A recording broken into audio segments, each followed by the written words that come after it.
John the Apostle starts his gospel in being very specific, deep theologically, expressing and explaining who Jesus is. Jesus is God.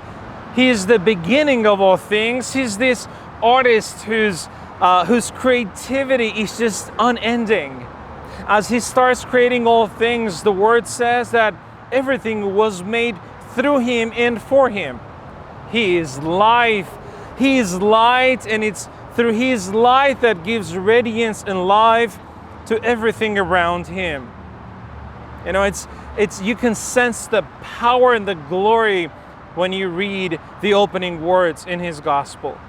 But then a transition takes place. He seems to come from heaven, all this glory and power, into earth, a limited place.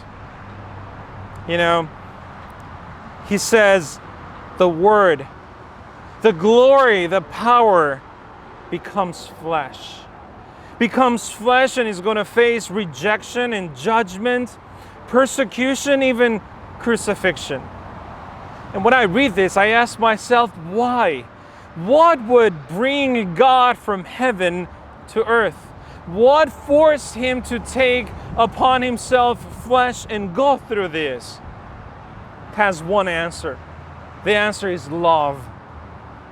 The answer is that love came first.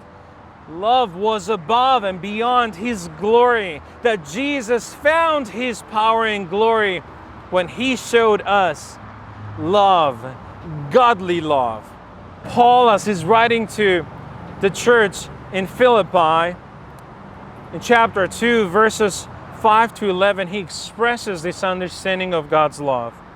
He says, "Who, though he was in the form of God, did not count equality with God a thing to be grasped, but he emptied himself by taking the form of a servant, being born in the likeness of men, and being found in a human form, he humbled himself by becoming obedient to the point of death, even death on a cross." You know what this is?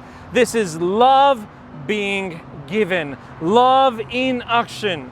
It's interesting how Jesus chose love first, and then he's glorified by the Father. He tells us to do the same, to empty ourselves, to humble ourselves, let go glory, let go comfort, let these things go when you choose to love. And here's the consequence.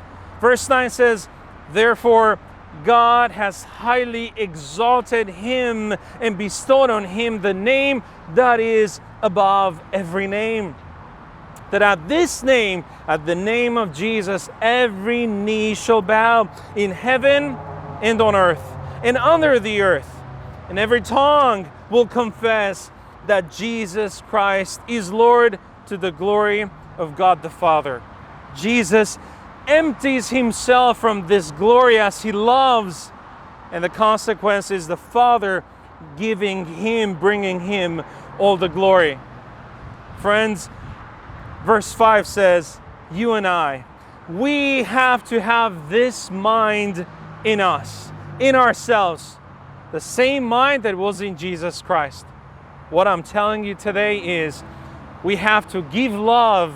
We have to empty ourselves today if we want glory in heaven. The more we worry about the glory on earth, the less we're going to have anything to be gloried in heaven. Love in action is to empty ourselves, humble ourselves, and don't worry, eternity, you're going to have plenty of glory to enjoy. The glory of God on you, in you. Let's do the same today. Love is given while glory is received. God bless you.